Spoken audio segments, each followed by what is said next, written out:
allahu akbar dafa am ñaari niveau création. yàlla dafa bind nit yàggu. alors que la planète Terre bi ñu dund mu ngi fi depuis 4 milliards d'années 600 millions. te doomu aadama bi mu amee léegi ça fait juste 10 000 ans. lan moo xewoon avant 4 milliards d'années 600 millions lan moo fi nekkoon. te nit bi mu xewee léegi ça fait juste 10 000 ans. mbindaafu li fi doon dund. nu ñu meloon nu ñu dundee fu ko yàlla créé. li njëkk a dund ci suuf c'est des bactéries ce qu'on appelle les unicellulaires. les unicellulaires avant que ñuy exister même dafa am noyau. dafa am plan dafa am ADN yàlla ADN la njëkk a créé moo tax d'après les scientifiques dañu jàpp ni ADN yooyu fu mu créé woo les premiers unicellulaires nu mu sosoo. dans les astromatolites c'est des roches calcaires yoo xam ne dañu nekkoon dans les océans. mais ñenn dañu non l'eau est tridimensionnelle l'eau est tellement instable que mënul permettre ces molécules de se constituer dans l'eau. ñu ne kon sur le noyau de comète peut-être les noyaux de comète oui parce que noyau de comète yi am na les briques de la vie mooy les éléments de base yi nga xam ne moo créé ADN. muy azote ammoniac soufre carbone oxygène hydrogène et cetera. et de l'argile mais gis nañ noyau comète yi dafay am yooyu day am ay ammoniac ay soufre et cetera c'est les ñu ne bu dalee ci kaw suuf si après mën na nekk taw yi ak éclairs yi parce que dafay laaj ay température ak ay refroidissement ak ay température ak ay ko refroidir pour mën a obtenir d'ailleurs benn scientifique benn biologiste américain bi mu Stanley Miller bi mu defee benn sondage si loolu en 1955 dafa jël argile ammoniac soufre et cetera def ko ci benn tube de verre dugal ko ci ay température chauffé ko ba mu xaw a tàng mu génnee ko refroidir ko ba mu sedd mu ñëwaat ko chauffé waat ko jël ay électrode créer l'éclair taf pour xool ba xam dina am ay réaction après une semaine il a obtenu des demi-ADN des ARN au lieu des ADN ce qui veut dire que ni donc procédure boobu mu topp dafa mel ni baaxoon na yàlla noonu la ko créé la vie ADN yooyu la jël nag def leen mu nekk des bactéries ñu nekk des unicellulaires ñuy vivre dans les océans à l'intérieur des océans boobu ci kaw suuf si amagul oxygène bu nit mën a noyyi suuf si amagul ko amagul végétation benn particule ñax dundagul ci kaw suuf y avait que les océans géej gi rek moo fi nekkoon unicellulaires yooyu di fi dund mais nekkoon ay cellules yoo xam ni dañuy dundal seen bopp du amuñu ñam bu ñuy dund amuñu élément c'est des eucaryotes et c'était des procaryotes c'est-à-dire ils se produisaient eux-mêmes seen substance ñoo koy dundal seen bopp tàng par jant bi bu dalee seen kaw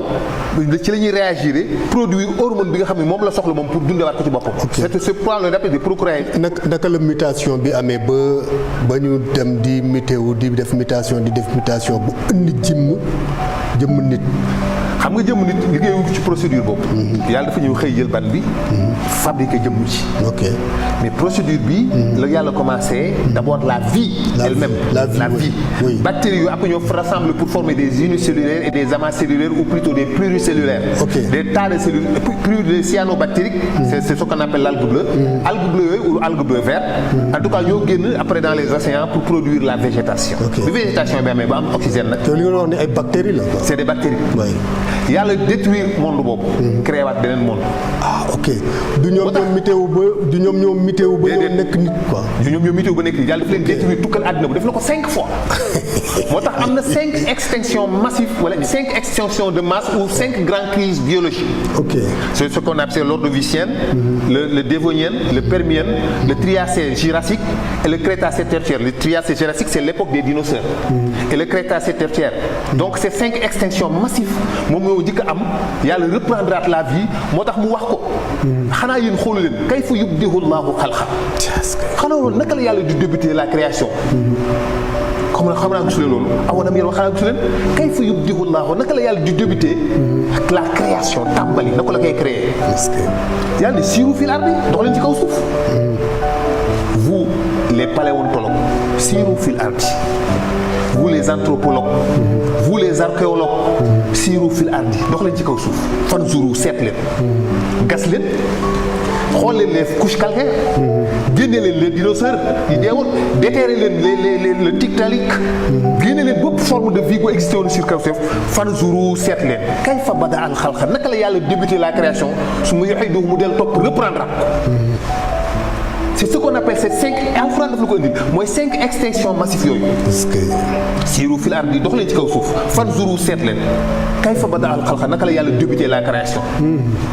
suma allahu yunsuqu nasatan axiratan naka la créé la génération ultime mooy génération bi mujj naka la ko créé.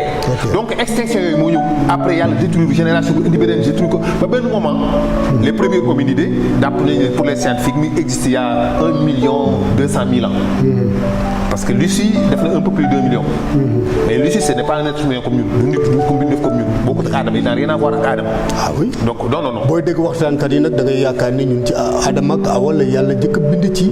nit ku nit. lu taxaw ñaar tànkam. waaw xam nga yàlla dafa wax ni. xalaqa kulla daabatin min maa'in. fa minhum man yamshi ala batni. wa minhum man yamshi ala rijlayni. wa minhum man yamshi ala arba'in.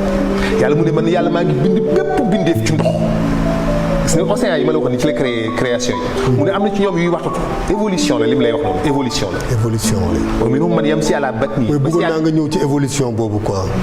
ci lañ jëm de bactéries à li ngay wax noonu naan day raam ba yegg si ñëw yëkkat taxaw dox ak ñaari tànkam ak ñoom seen. moom la alxuraan di wax noonu. wa minhum man yamshi ala batni wa minhum man yamshi ala rijlayni mu waxtatu ba si yàgg mu dox ñaari tànk ba si yàgg mu dox ñeenti tànk. parce que gis nga évolution la mais ci ndox la jógee. moo tax la vie yàlla ko créé ci wax waxee nag ci minal maa'i kulla shay'in hayyin ci ndox lañ bind lépp luy dund loolu moo la koy wan c'est ça la preuve. donc crée vie yëpp mi ngi déparé wu dans les océans. mais après nag évolution yooyu yàlla daf koy détruire moo tax mënul nekk évolution nekkul nit mënul nekk golo gu évoluer parce que yàlla dafa détruire dafa arrêté. mais pourquoi on dit que l'homme vient du singe lu tax ñu ne nit ci golo la jógee. waaw xam nga ñuy wax loolu. dafa dañoo bokk ci ñi nga xam dañuy combattre existence su yàlla seen devoir la ñoom ñu essayer trouver des explications ci li nga xam ne daf lay jëme ci yàlla parce que lépp loo xam ni boo ko toppee daf lay jëme ci yàlla ñoom dañu ciy jëm benn explication bu rationnelle pour écarter la d'ailleurs Hawking bind na ci benn livre bu mag a mag Stephen Hawking mu bind benn livre bu tuddee la génération spontanée ça veut dire que ni nee na la création c'est spontané ce n'est pas un Dieu daf ni d'ailleurs sax dafa wax bu doy waar daf ni Dieu doit être jeté dans les poubelles de l'histoire nee na yàlla ci boppam dañu ko war a sànni dans les poubelles de l'histoire existé wul mu nekk loo xam ne dañu amoon na génération bu jaan bu gëmoon ne yàlla dafa am parce que ñoom seen devoir la ñoom bëgguñu yàlla bëgguñu présence su yàlla te dañuy gis yoo xam ni bu ko nit toppee daf lay jëme ci existence su yàlla léegi nag yooyu dañu koy jëm utal ay explication mais malheureusement seen kii bi ñu teg de l'homme cro-magnon l'homme sapien l'homme nangam dafa am beaucoup de failles ñoom xam nañ ko dañu am beaucoup de problèmes dañu am ay troubles et puis même la découverte des géants parce que gis nañ ne existé des géants xamuñu fu ñu koy dugal moo tax dañu koy nëbb 80% des découvertes archéologiques dañu koy nëbb mënuñu ko argumenter ils préfèrent ne pas te loolu yëpp alxuraan ñëw na ci alxuraan wax na ci lépp moo tax mu wax alxuraan wax ne leen xool ni ma débuté la création naka laa ko tàmbalee naka laa ko reprendre loolu la alxuraan wax te effectivement yàlla day détruire génération yi ñoom xam nañ loolu moom la ñu tuddee les 5 extinctions de masse yàlla dafa créer les unicellulaires détruire ko par asphyxie parce que dañu manqué woon d'oxygène ci lañ disparaître yii nee na yenn yi ay volcan ñoo leen rey yenn yi bu dinosaures yi ñu ngi rek ñu la astéroïde moo fi ñëw daanu fi donc provoqué benn chaleur ak géej gi débordé et cetera donc en tout cas yàlla tukkal na at yooyu ba mu ñëw nag yàlla bind ay xeetu jinne yu ñuy wax jaan ak jinn ñaari xeetu jinne yooyu bu ñuy wax jinn ak jaan ñooñu ñi mujjee ñëw avant nit ok ci la yaay iblis ca la bokk mi ngi bokkoon ci xeetu jinne bi ñuy wax jaan xalaxal jaana min maarijin min naar mi ngi tuddoon liisa bokkul ba tey ak malaaka bokkul ba tey ak jinne déedéet yooyu yëpp ay bachar lañ ay mbindeef lañ yoo xam dañuy dox di lekk di dunde ñam xam nga malaaka du dunde ñam déedéet mbindeef yi ñuy dunde ñam la yàlla di la wax foofu nga xam dañ leen bind ci matière xam nga malaaka kenn bind ko ci matière solide déedéet malaaka dañ ko bind ci